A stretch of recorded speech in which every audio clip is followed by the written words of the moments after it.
사도행전 15장 1절입니다. 어떤 사람들이 유대로부터 내려와서 형제들을 가르치되 너희가 모세의 법대로 할례를 받지 아니하면 능히 구원을 얻지 못하리라 하니 바울과 바나바와 저희 사이에 적지 아니한 다툼과 변론이 일어난지라 형제들이 이 문제에 대하여 바울과 바나바 및 그 중에 몇 사람을 예루살렘에 있는 사도와 장로들에게 보내기로 작정하니라. 저희가 교회의 전송을 받고 베니게와 사마리아로 다녀가며 이방인들의 주께 돌아온 일을 말하여 형제들을 다 크게 기쁘게 하더라. 예루살렘에 이르러 교회와 사도와 장로들에게 영접을 받고 하나님이 자기들과 함께 계셔 행하신 모든 일을 말하며 바리새파 중에 믿는 어떤 사람들이 일어나 말하되 이방인에게 할례 주고 모세의 율법을 지키라 명하는 것이 마땅하다 하니라. 5절 말씀까지 봉독하겠습니다. 이 초대교회에 일어났던 율법주의에 관한 문제 때문에 예루살렘 첫 공의회가 이제 소집이 됩니다. 율법주의와 구원에 이르는 믿음과 은혜의 방법의 차이, 여기에 대해서 지난 주일날 우리가 깊이 생각해 보았습니다. 율법은 분명히 구원의 방법도 아니며 구원의 조건으로 등장하고 있지 않습니다.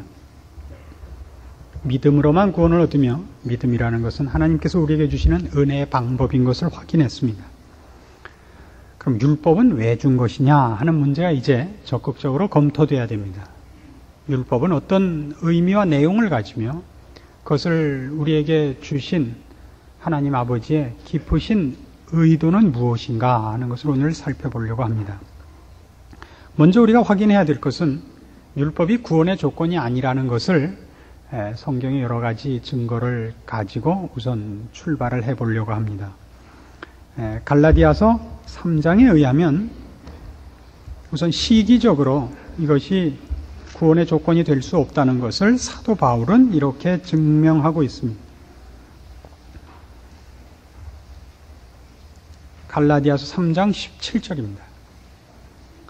내가 이것을 말하노니 하나님의 미리 정하신 언약을 430년 후에 생긴 율법을 없이 하지 못하여 그 약속을 헛되게 하지 못하리라.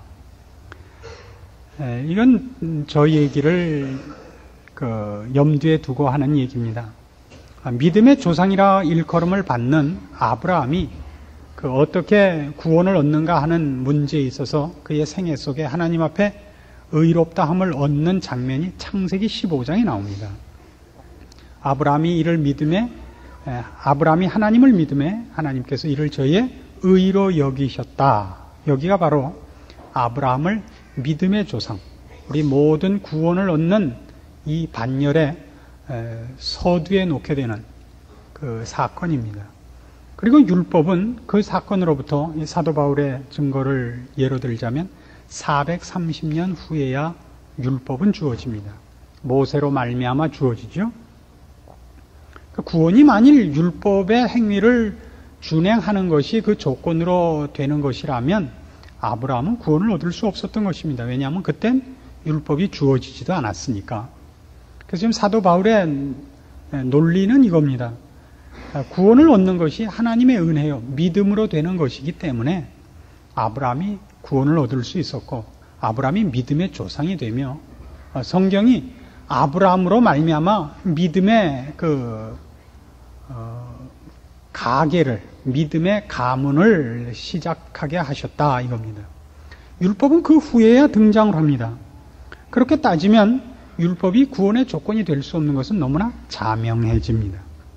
만일 율법으로 구원을 얻는다면 아브라함은 구원을 얻을 수 없고, 그렇다면 아브라함이 구원을 얻지 못한다면 성경이 이 신자들을 향하여 아브라함의 자손이라 라고 명명하는 것은 의미를 상실하게 될 수밖에 없기 때문입니다.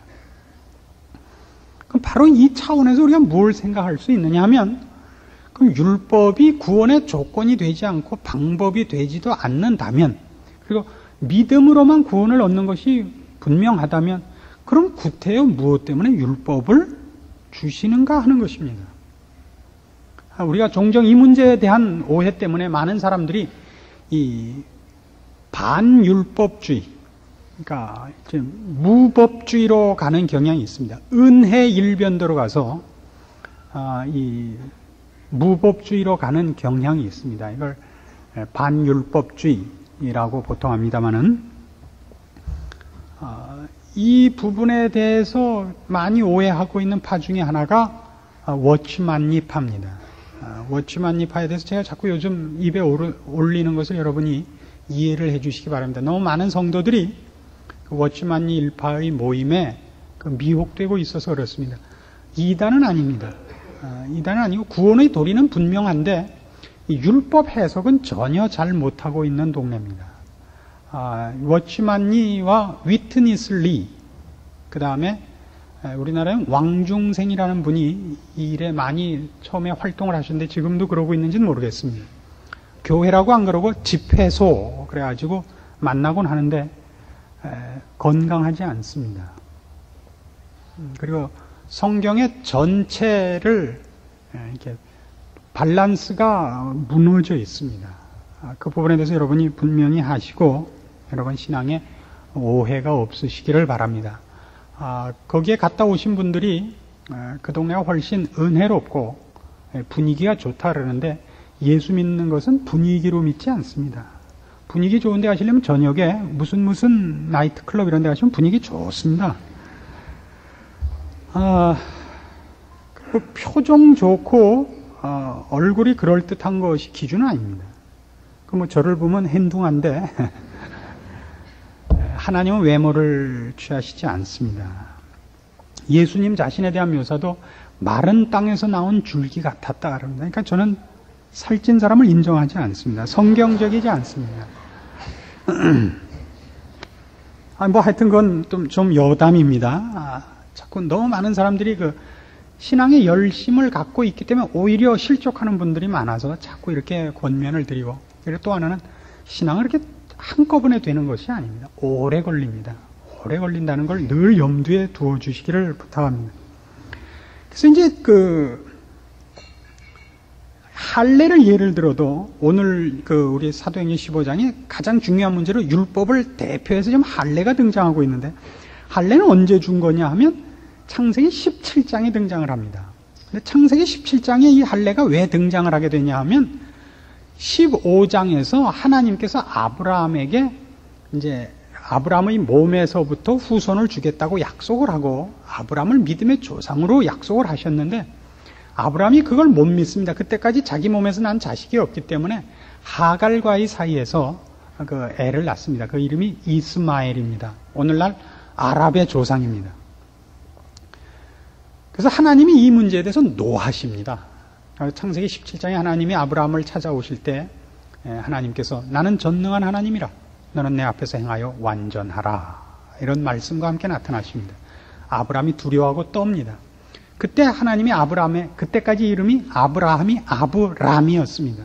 그래서 이 실패 때문에 이름을 아브라함이라고 고치라고 명하시고, 그 이름으로 고쳐야 되는 이유는 아브라함이라는 뜻이 열국의 아비입니다. 열국, 열 나라의 아비가 아니고 나열할 때 열자입니다. 여러 나라의 아비입니다. 모든 조상의 아비입니다. 이렇게 이름을 주는 이유는 너를 내가 모든 내 자손의 아비로 삼겠다 이겁니다. 너로부터 너 아브라함이야말로 믿음으로 하나님이 그의 자녀 사업은 첫 효시고, 그 후로 모든 하나님의 백성을 이런 식으로 하나님 백성 만들겠다는 약속으로 아브라함을 이름을 계명하게 한 겁니다. 그리고 이 문제를 분명히 하기 위해서 이건 육체를 따라 되는 것이 아니고 하나님의 은혜의 산물이라는 걸 확인하기 위해서 할례를 명합니다. 15장에서는 할례의 요구가 없다가 17장에 와서 할례를 요구합니다. 할례라는 건 여러분 잘 아시다시피 오늘날 식으로 얘기하면 포경수술입니다. 그러니까 그건 무슨 뜻이냐면 남자의 생식기를 잘라버린다는 뜻입니다. 인간적인 생리학적인 차원에서 후손을 만들지 않는다는 뜻입니다. 그러니까 아브라함의 후손은 다 신령한 후손, 지금 얘기하는 건 전부 영적이고 신앙적인 얘기이기 때문에 이 후손을 하나님이 인위적인 인간의 노력과 인간의 조건으로서 만들어내는 후손이 아니라 하나님께서 불러내시는 후손이라는 뜻을 분명케 하기 위해 그 명령을 하는 겁니다. 바로 여기에 율법의 가장 중요한 힌트가, 그 내용의 힌트가 숨어져 있습니다. 할례를 행함으로만 영적인 후손을 만들어낸다라는 조건으로 준 것이 아니라 내가 영적인 후손을 내 손으로 만들어낼 테니까 너는 할례를 행하여 그 뜻을 잊지 말아라고 주어지는 겁니다. 그러니까 율법이라는 건 언제나 그 율법이 어떤 영적인 결과를 산출하기 위한 조건으로 제시되는 것이 아니라 어떤 그 영적인 결과를 만들어내기 위한 어떤 조건과 문제를 해결해야만 시행될 수 있는 것을 요구함으로써 그 율법 속에 하나님이 이것이 이루어지도록 필요한 조건을 하나님 쪽에서 해결한다는 내용이 감춰져 있는 요구인 것입니다. 숨도 안 쉬고 어떤 사람이 사랑하는 여인한테서 연애 편지를 받았는데 읽다가 그냥 죽었대요. 왜 죽었냐? 쉼표를 안 찍어놔갖고 읽다가 숨이 막혀서 죽었다는 식이 됐습니다. 제가 말이 조금 이렇게 한 문장으로 길게 끌고 와서 이해가 잘 안 되게 생겼으니까 이제 다른 데 나타난 것으로 확인을 합시다. 출애굽기 20장입니다. 출애굽기 20장은 하나님께서 이제 모세에게 10계명을 주시는 대목입니다. 20장 8절입니다. 구약성경 113페이지 출애굽기 20장 8절입니다. 안식일을 기억하여 거룩히 지키라. 엿새 동안은 힘써 네 모든 일을 행할 것이나 제7일은 너의 하나님 여호와의 안식일인즉 너나 네 아들이나 네 딸이나 네 남종이나 네 여종이나 네 육축이나 네 문 안에 유하는 객이라도 아무 일도 하지 말라. 이는 엿새 동안에 나 여호와가 하늘과 땅과 바다와 그 가운데 모든 것을 만들고 제7일에 쉬었습니다. 그러므로 나 여호와가 안식일을 복되게 하여 그날을 거룩하게 하였느니라. 자, 안식일을 거룩히 지키라 하는 것은 안식일을 지킴으로써 천지창조가 완성된다는 뜻이 아니라고요. 하나님께서 천지창조를 완결했기 때문에 쉬라는 명령이 떨어지는 겁니다. 쉰다는 것은 분명히 모든 일을 마치고 난 후에야 결과가 되는 것이지 쉬어서 일이 되는 것은 없습니다. 그렇지 않습니까? 조건일 수 없습니다. 쉰다는 것이. 그러니까 안식일이 허락되는 것은 우리가 안식해도 좋을 모든 환경과 모든 이런 조건들이 완성이 됐다는 것을 상징하는 것이고 그것은 하나님께서 했기 때문에 우리에게 안식일을 쉬라 이렇게 명령한다는 뜻을 내포하는 것입니다. 그러니까 안식일을 거룩히 지키고 쉰다는 것은 안식일을 쉼으로써 하나님께서 하실 일이 이제 완성된다가 아니라 조건이 아니라 되었으니까 쉬라거든요. 그러니까 모든 율법은 이런 내용을 가진단 말입니다. 이걸 조금 더 잘 푼 대로 갑시다. 신명기 5장입니다. 신명기 5장 12절입니다. 구약성경 269페이지 신명기 5장 12절입니다. 여호와 너의 하나님이 네게 명한 대로 안식일을 지켜 거룩하게 하라. 엿새 동안은 힘써 네 모든 일을 행할 것이나 제7일은 너의 하나님 여호와의 안식인즉 너나 네 아들이나 네 말이나 네 남종이나 네 여종이나 네 소나 네 낙이나 네 모든 육축이나 네 문 안에 유하는 객이라도 아무 일도 하지 말고 네 남종이나 네 여종으로 너같이 안식하게 할지니라. 너는 기억하라. 네가 애굽 땅에서 종이 되었더니 너의 하나님 여호와가 강한 손과 편팔로 너를 거기서 인도하여 내었나니 그러므로 너의 하나님 여호와가 너를 명하여 안식일을 지키라 하느니라. 자, 이 안식일을 명하면서 무엇을 설명하기 위해서 예로 들으냐면 출애굽 사건을 듭니다. 안식하라는 것은 애굽에서는 불가능합니다. 왜냐하면 그들은 애굽에서 노예였거든요. 노예가 어떻게 쉽니까? 주인이 쉴 때도 옆에서 수발을 들어야 되는 게 노예입니다. 쉬려면 안식을 하려면 무엇이 있어야 되냐면 일단 자유인이 돼야 됩니다. 그러니까 하나님께서 이스라엘 백성에게 요구하는 것은 안식일을 지키라. 그러면 너희를 꺼내주겠다가 아니라 내가 꺼내주어서 너희를 노예 상태에서 꺼내고 자유인이 되게 했으니 안식일을 지켜랍니다. 그러니까 안식일을 지키기 위한 자유, 조건, 모든 환경이 조성되었으므로 지켜라가 되는 거예요. 그러니까 안식일을 지켜라 속에는, 그러니까 안식일을 지키기 위해서 노예되었던 것, 아직도 남은 일을 해야 되는 그 풀어야 할 선결 문제들을 하나님 쪽에서 풀어줄 것이다가 내포된 명령이 되는 것입니다. 그런 의미에서 율법은 은혜의 반열에 동참합니다.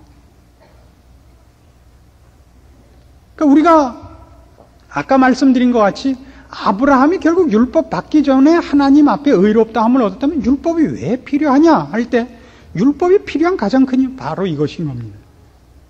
우리가 지금 지키는 것이 어떻게 불가능했었는데 이렇게 가능하게 됐느냐 하는 내용이 율법 속에 함께 이해됨으로써만 율법은 그 자리를 찾게 됩니다. 이걸 조금 더 바로 지금 살펴본 이 안식일 문제로 인한 그 내용을 이제 조금 더 확인을 해봅시다. 출애굽기 이번엔 3장으로 갑니다. 이 뜻이 성경 속에는 아주 대표적인 사상으로 여기저기 있습니다.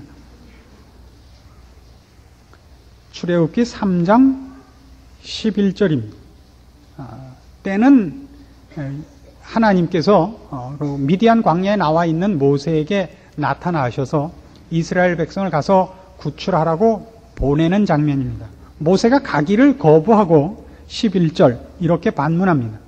모세가 하나님께 고하되 내가 누구간데 바로에게 가며 이스라엘 자손을 애굽에서 인도하여 내리까 하나님이 가라사대 내가 정녕 너와 함께 있으리라 네가 백성을 애굽에서 인도하여 낸 후에 너희가 이 산에서 하나님을 섬기리니 이것이 내가 너를 보낸 증거니라.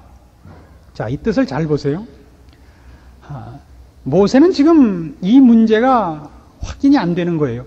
지금 이 사건부터 40년 전에 모세가 하나님을 위하여 열심을 낸 적이 있었습니다. 근데 그때 하나님이 편을 안 들어주셔서 괜히 애국관원 하나만 때려 죽이고 광야로 도망을 칠 수밖에 없었습니다. 그래서 이제 하나님이 오셔서 모세 보고 이스라엘 백성을 구하러 애굽으로 가라 하니까 하나님이 정말 편을 들어주실지 안 들어주실지에 대한 아직 의심이 있고 그리고 여태까지 진행된 과정과 지금 형편으로 봐서 이것이 불가능해 보이기 때문에 자꾸 반문을 합니다. 그 중에 하나, 하나님이 정말 저와 함께 하셔서 이 일을 이루실 겁니까? 이것이 모세에게는 아주 큰 그 의심거리입니다. 그러자 하나님께서 뭐라고 답을 주시느냐 하면 내가 너와 함께하고 너를 떠나지 않고 너에게 시킨 모든 일을 내가 함께해서 이 일을 분명코 이루리라 하는 증거를 주시기로 합니다. 그러면 내일 일어날 일에 대한 내일 일어날 일이 확실할 것에 대한 증거를 주려면 그 증거는 일어날 일보다 앞서야 됩니다. 그렇지 않습니까? 근데 하나님이 증거를 뭘로 주시느냐 하면 일어나야 될 일이 완성이 돼야만 일어날 수 있는 그 뒤에 일어날 일로 증거를 제시합니다. 모세의 질문은 내가 애굽으로 갈 때 하나님이 정말 나와 함께하고 하나님께서 이 일을 이행하실 겁니까? 를 물었는데 하나님의 답은 내가 그렇게 할 거다. 그걸 뭘로 하느냐 하면 네가 가서 내 백성을 인도해서 이 산에 와서 나를 경배할 것이다 이겁니다. 이건 증거로서는 적당한 증거가 아니죠. 하나님께 묻습니다. 내가 사랑하는 여인이 하나 있는데 저 여인과 내가 결혼할 것을 확신시켜 주십시오. 저 여자를 내가 너한테 줄 것이다. 그걸 어떻게 하냐? 내년 이맘때에 네가 와서 너희 애를 유아 세례를 줄 것이다. 이렇게 증거를 준 거예요. 그럼 그건 된 다음에죠. 된 다음에야 뭐 유아 세례를 주든 말든 뭐 아들을 낳든 열쌍둥이를 낳든 그건 다 돼야 되는 문제인데 지금 될 것이냐 말 것이냐가 의심이 나서 묻는데 하고 나면 이렇게 될 것이다. 왜 이렇게 하나님이 답을 주시느냐 하면 하나님의 계획은 저기까지란 말이에요. 꺼내오나 못 꺼내오나 보고 그 다음 문제를 또 계획을 세우는 것이 아니라 한 문제가 해결돼야 다음 문제를 세우시는 것이 아니라 저 궁극적인 목표를 이미 세우고 계시단 말이에요. 그러니까 이스라엘 백성을 애굽에서 꺼내오는 것이 하나님께는 궁극적인 목표가 아니라 꺼내서 이 산에서 하나님께 경배하게 하는 데까지라고요. 그렇게 하려면 뭐가 선결 문제냐면 꺼내와야 이 산에 와서 경배를 드리든지 말든지 하죠. 그러니까 하나님의 답은 모세야 걱정 마라.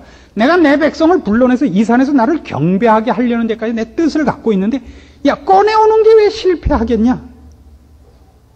그러니까 구원에 관한 문제도 그렇습니다. 언제나 성경은 왜 자꾸 천당 하는 얘기를 하냐면 하나님의 뜻은 우리를 천국에서 그리스도 안에서 영광된 기업을 받게 하는 것이 목표입니다. 근데 중간에 무슨 뭐 학교 떨어진다, 뭐 교통사고 난다는 걸로 여러분의 운명이 어떻게 될 수가 없어요.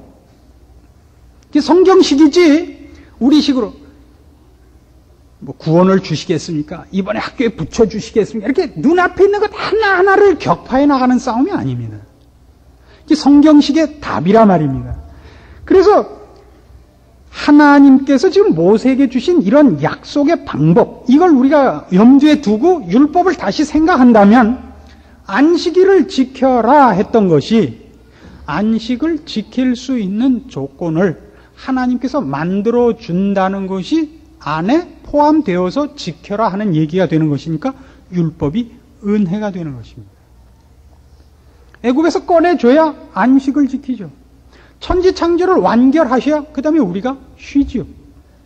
이것이 율법이 갖는 그 중요한 핵심된 내용으로서 율법이 은혜되는 것입니다. 자, 이것을 신약에 와가지고 율법 전체에 대한 설명의 이런 부분과 일치되는 것을 이제 우리가 보게 됩니다. 마태복음 22장입니다. 마태복음 22장 34절입니다. 마태복음 22장 34절 예수께서 사두개인들로 대답할 수 없게 하셨다함을 바리새인들이 듣고 모였는데 그 중에 한 율법사가 예수를 시험하여 묻되 선생님이여 율법 중에 어느 계명이 크니까 예수께서 가라사대 네 마음을 다하고 목숨을 다하고 뜻을 다하여 주 너의 하나님을 사랑하라 하셨으니 이것이 크고 첫째 되는 계명이요 둘째는 그와 같이 네 이웃을 네 몸과 같이 사랑하라 하셨으니 이 두 계명이 온 율법과 선지자의 강령이니라. 자, 율법의 전 뜻은 이거랍니다. 하나님을 사랑하고 이웃을 사랑하라 하는 것이랍니다. 그런데 갈라디아서 2장으로 가보십시다.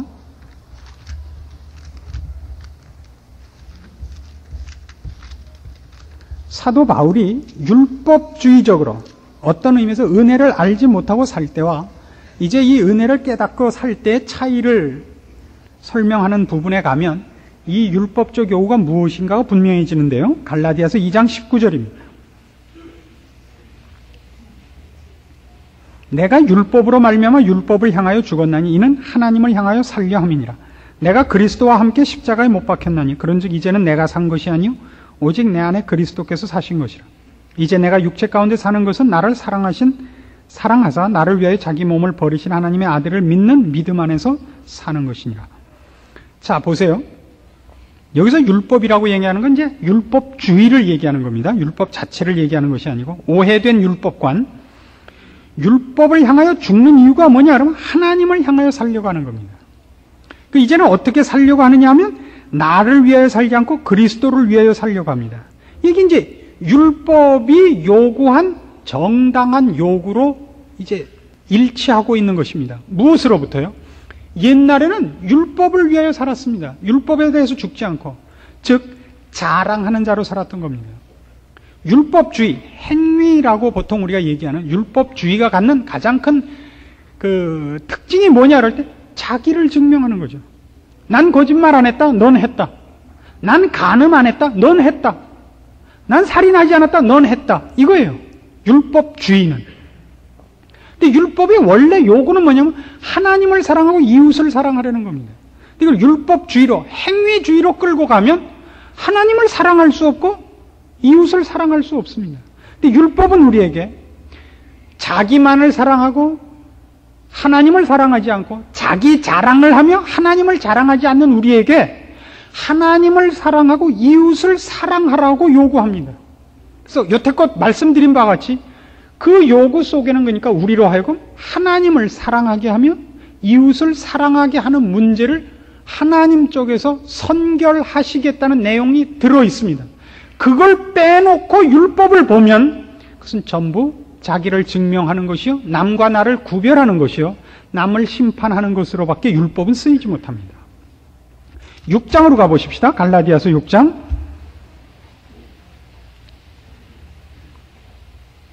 13절입니다. 할례받은 저희라도 스스로 율법은 지키지 아니하고 너희로 할례받게 하려 하는 것은 너희의 육체로 자랑하려 함이니라. 그러나 내게는 우리 주 예수 그리스도의 십자가 외에 결코 자랑할 것이 없으니 그리스도로 말미암아 세상이 나를 대하여 십자가에 못 박히고 내가 또한 세상을 대하여 그러하니라. 여기 13절 14절에 쓰여진 사도 바울이 쓰는 단어들을 보세요. 자, 할례라고 여긴 등장을 합니다만 율법 전체를 대표해서 이제 하나의 사건이에요. 그 할례를 뭘로 쓰나 보세요. 자랑으로 쓰려고 그러죠. 자랑으로. 거기에 대해서 사도 바울은 자신을 뭐라 그러냐면 십자가로 말미암아 세상에 대하여 내가 못 박히고 세상이 나에 대하여 못 박히며 자랑하는 것은 십자가밖에 없다 하는 것으로 자신을 구별해냅니다. 말하자면 율법이 우리에게 요구하는 것은 뭐냐 하면 우리 스스로가 자신을 자랑하고 세상을 사랑하는 데서부터 하나님을 사랑하고 이웃을 사랑하는 데로부터 십자가만을 자랑하는 대로 우리를 바꿔놓기를 요구하고 있습니다. 근데 이건 아무도 못합니다. 그래서 율법 속엔 뭐가 들어있느냐 하면 바로 이 일, 자기를 사랑하고 자기를 자랑하고 세상에 대하여 살아있던 우리를 하나님 앞에 세우는 이 작업이 하나님 쪽에서 선결될 것을 약속한 요구로서 하나님을 사랑하고 네 이웃을 사랑하라가 온 율법과 선지자의 강령으로 우리에게 요구되는 것입니다. 그래서 율법은 1차적으로 보면 우리에게 사형 선고를 합니다. 언제나. 율법이 우리에게 하는 일이 무엇이냐? 그럴 때 로마서 3장으로 가보십시다. 19절입니다. 로마서 3장 19절. 우리가 알거니와 무릇 율법이 말하는 바는 율법 아래 있는 자들에게 말하는 것이니 이는 모든 입을 막고 온 세상으로 하나님의 심판 아래 있게 하려 함이니라. 그러므로 율법의 행위로 그의 앞에 의롭다 하심을 얻을 육체가 없나니 율법으로는 죄를 깨달음이니라. 율법적 기준, 하나님을 사랑하고 이웃을 사랑해라 하는 이 문제를 우리 앞에 제시하자 우리가 아무도 여기 합격점에 들지 못하더라고요. 그래서 어떻게 됩니까? 성경이 얘기하는 대로 우리가 죄인이라는 것을 동의하게 만듭니다. 그래서 갈라디아서 3장에서는 바로 이 문제를 이렇게 설명을 해요. 그래서 우리 율법으로 말미암아 자신이 누군가를 확인하고 난 것이 우리에게 어떤 유익을 주느냐 할 때 갈라디아서 3장 23절 믿음이 오기 전에 우리가 율법 아래 매인 바 되고 계시될 믿음의 때까지 갇혔느니라. 이같이 율법이 우리를 그리스도에게로 인도하는 몽학 선생이 되어 우리로 하여금 믿음으로 말미암아 의롭다함을 얻게 하려 함이니라. 그러니까 이 재밌죠? 죄송합니다. 저만 재밌어해서. 율법이라는 건 어떤 내용을 갖고 있냐면 얼마나 기가 막힌가 보세요. 율법을 우리에게 들이대자 우리가 죄인이라는 것이 아주 객관적으로 명약관화하게 드러납니다. 아무도 그 율법을 지킨 자가 없기 때문입니다. 우리는 다 죄인인 것을 고백하게 만듭니다. 그래서 그것이 우리를 어디로 인도하느냐 하면 십자가밖에 붙들 것이 없다. 구원의 방법이 행위가 아니고 율법이 아니고 은혜요 믿음이라는 것이 얼마나 우리한테 복음입니까? 그래서 다 십자가로 갑니다. 근데 율법은 결국 구원의 조건이 아니요 우리를 죽게 하고 심판하는 것에 불과한 것 같지만 그래서만 우리는 십자가 아래로 도망을 가게 되는 것이고 십자가로 갔기 때문에 뭐가 이루어지느냐면 율법의 원래 요구 하나님을 사랑하고 이웃을 사랑하는 것이 이루어지는 것입니다. 이 율법의 가치입니다. 그 율법이 십자가와 손을 띄지 않는 이유입니다. 다시 아까 그 로마서 3장으로 가보십시다. 아까가 아니라 지금이네요. 로마서 3장 19절 20절에 바로 이 율법이 모두를 정죄하고 갈라디아서 3장으로 가서 바로 그 정죄하는 것 때문에 우리를 은혜 아래, 믿음 아래로 인도하는 몽학 선생 노릇을 율법이 했다는 걸 들었습니다. 21절부터는 그래서 구원의 방법이 율법의 행위가 아니고 예수를 믿는 믿음의 방법이라는 것이 쭉 나오고 27절 그런즉 자랑할 때가 어디냐? 있을 수가 없느니라. 무슨 법으로냐? 행위로냐? 아니라 오직 믿음의 법으로니라. 그러므로 사람이 의롭다 하심을 얻는 것은 율법의 행위에 있지 않고 믿음으로 되는 줄 우리가 인정하노라. 하나님은 홀로 유대인의 하나님뿐이시뇨 또 이방인의 하나님은 아니시뇨 진실로 이방인의 하나님도 되시느니라. 할례자도 믿음으로 말미암아 또는 무할례자도 믿음으로 말미암아 의롭다 하실 하나님은 한 분이시니라. 그런즉 우리가 믿음으로 말미암아 율법을 폐하느냐? 그럴 수 없느니라. 도리어 율법을 굳게 세우느니라. 자, 여기 믿음이 율법과 손을 잡는다고 결론이 떨어집니다. 무슨 뜻일까요?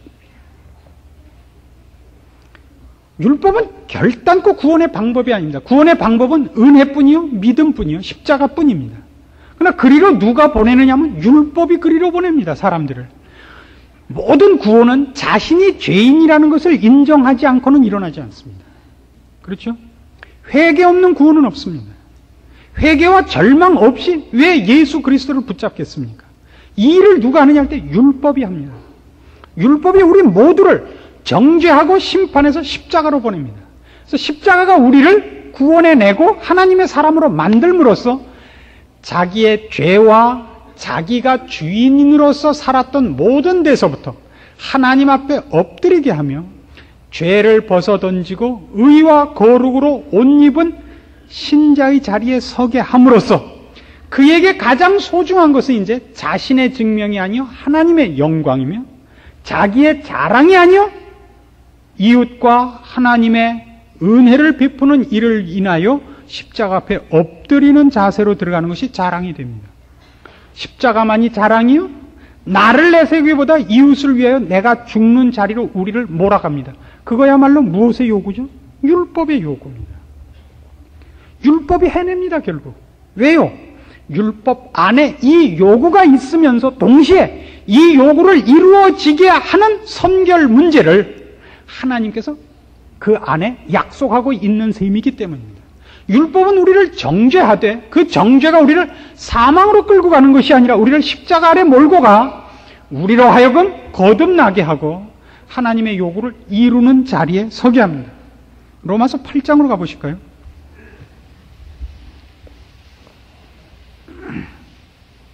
로마서 8장 1절입니다. 그러므로 이제 그리스도 예수 안에 있는 자에게는 결코 정죄함이 없나니 이는 그리스도 예수 안에 있는 생명의 성령의 법이 죄와 사망의 법에서 너를 해방하였습니다. 율법이 육신으로 말미암아 연약하여 할 수 없는 그것을 하나님은 하시나니 곧 죄를 인하여 자기 아들을 죄 있는 모양 육신의 모양으로 보내어 육신의 죄를 정하사 육신을 쫓지 않고 그 영을 쫓아 행하는 우리에게 율법의 요구를 이루어지게 하려 하심이니라. 그렇죠? 율법을 십자가를 통과하지 않고는 아무도 이루지 못합니다. 그러나 십자가를 통과한 사람은 율법이 필요 없는 것이 아니라 율법을 이루어야 됩니다. 여기서 분명히 하십시오. 율법은 구원의 조건이 아닙니다. 율법을 행하려면 율법으로 시작하지 않고 뭘로 시작을 해야 됩니까? 십자가로 시작을 해야 됩니다. 십자가를 통과시킨 이유는 뭐죠? 육신으로 율법을 행하지 않고 영으로 거듭나서 하나님의 자녀이기 때문에 드디어 거룩해지며 하나님만 사랑하며 하나님 앞에 엎드린 자로서만이 이룰 수 있는 일을 이루게 하기 위한 것입니다. 그래서 율법은 다시 우리에게 요구됩니다. 구원의 조건으로서는 아닙니다. 제가 하나의 예를 들죠. 여러분 자녀에게 공부 잘하라 그러는 것은 당연한 요구입니다. 그렇죠? 근데 자녀가 공부를 잘하면 부모가 생기고 공부를 못하면 부모가 없어지는 조건은 아닙니다. 그렇죠? 고아가 공부를 잘한다고 그래서 없었던 부모가 생기지도 않고 부모가 있는 자녀가 공부를 못한다고 해서 있었던 부모가 갑자기 없어지는 건 아닙니다. 공부를 잘하느냐 못하느냐는 부모가 생기고 안 생기는 조건이 아닙니다. 그렇죠? 그래서 공부를 잘하느냐 못하느냐가 부모가 생기느냐 안 생기느냐의 조건이 아니므로 나는 공부 안 한다는 통하지 않습니다. 그렇죠? 이런 왼수가 어디 있습니까? 자식이 난 부모님 계시니까 공부 안 해도 돼. 이건 말이 안 되죠. 계시니까 더 해야죠. 왜요? 부모가 팽개쳐 놓은 자식은 없기 때문입니다.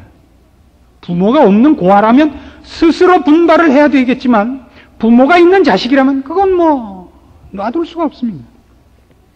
말로 해서 안 되면 때리고 때려서 안 되면 껍질을 벗기고 껍질을 벗겨서 안 되면 오장육부를 토막을 내는 한이 있어도 시키고야 마는 것이 부모의 마음입니다. 안 그렇습니까? 그것이 구원의 조건은 아닙니다. 율법을 분명히 하자고요. 율법은 구원의 조건은 아닙니다. 그걸 지킴으로 하나님의 자녀가 되는 것은 아닙니다. 예수 그리스도와 십자가 외에 하나님의 자녀가 되는 방법은 없습니다. 왜 그걸 허락하셨다고요? 율법을 지키게 하려고 한 겁니다. 거룩해지란 말입니다. 거룩해지십시오. 하나님을 사랑하고 이웃을 사랑하십시오. 이것이 율법의 요구입니다. 그러면 하나님의 자녀가 되는 것은 아닙니다. 그러나 자녀다워지는 것이죠. 하나님이 자기의 자녀를 자녀답기를 요구하십니다. 그리스도의 장성한 분량이 충만한 데까지 이르기를 요구하십니다. 연약한 자리에 그냥 눌러 앉아 있는 것을 원치 않으십니다. 여러분이 율법과 저촉되는 생활을 하는가 안 하는가를 보십시오. 하나님을 사랑하며 이웃을 사랑하는 마음이 있는가 보십시오. 자랑이 아닙니다. 심판하고 경쟁하라는 것이 아닙니다. 하나님을 사랑하는가, 이웃을 사랑하는가. 그 전부 무엇으로만 존재하느냐면 죄로 말미암아 내가 십자가 아래 파묻혔는가라는 기초를 분명히 통과해서만 이루어지는 것들입니다. 통과하셨습니까? 그것이 여러분에게 기쁨과 자랑과 안심으로만 오지 않습니다. 커다란 책임으로 와야 됩니다. 구원을 얻은 모든 사람은 이 책임 아래 있어야 됩니다. 그리고 내가 거룩해지는 싸움과 모든 이웃을 향하여 이 복음이 차별 없이 허락된 것을 인하여 사람을 심판하지 않고 용서하는 마음을 갖는 것입니다. 남에게 관대하십시오. 자신에게는 엄격하십시오. 우리 거꾸로 신앙생활합니다. 자신에겐 관대하고 남에겐 엄격합니다. 자신에겐 늘 십자가의 용서만 있고 남한테 늘 율법과 계명만 있습니다. 틀리면 손 자르고 틀리면 눈 빼고 맨날 이것만 하고 자기는 70번씩 7번에 또 7승. 이건 아닙니다. 자기에 대해서는 엄격하셔야 됩니다. 우리가 받은 은혜와 구원을 헛되이 하지 말자. 빛의 자녀같이 행하라. 아버지의 온전하심같이 온전하라. 늘 그렇게 자신을 분발시키고 스스로를 근신하는 자세에서 놓지 않아야 됩니다. 남에 대해서는 관대하십시오. 하나님을 사랑하고 이웃을 사랑하는 것, 이것이 율법입니다. 그리고 그 율법을 이룰 수 있는 자리에 왔습니다. 마치 이스라엘 백성 보고 내가 너희를 종되었던 애굽 땅에서 꺼내었으므로 안식일을 지키라 명하는 도다 라고 한 것 같이 오늘 모든 율법을 하나님이 우리 보고 내가 너희를 죄와 사망의 권세에서 꺼내 내 자녀를 삼았으므로 이 일들을 행하라고 명하는 도다 라고 받으셔야 됩니다. 감사요, 특권이요, 남은 할 수 없고 신자만 할 수 있는 우리의 자랑입니다. 이 영광들을 너무 거치장스럽게 생각하거나 손해라고 생각하시지 말고 자랑과 영광으로 하시고 보람으로 삼으시고 여러분의 신앙생활이 훨씬 분발하시기를 원합니다. 기도하십시다. 하나님 아버지 은혜를 감사합니다. 우리가 이 자리에 있는 것이 얼마나 큰 은혜와 사랑 속에 있는 것이며 또 그리고 얼마나 높게 요구되고 있는가를 동시에 확인합니다. 주께서 우리에게 허락하신 것 예수 그리스도의 십자가와 그 피와 은혜와 구원을 우리가 소유했을진데 마땅히 아버지의 온전하신 자리에 이르기 위한 오늘 자기를 쳐 복종케 하는 경건의 훈련이 요구됩니다. 은혜만 들먹이지 말고 우리에게 요구된 책임과 아니 우리의 자랑을 놓치지 않는 저희들 다 되게 하시옵소서. 예수님의 이름으로 기도합니다. 아멘.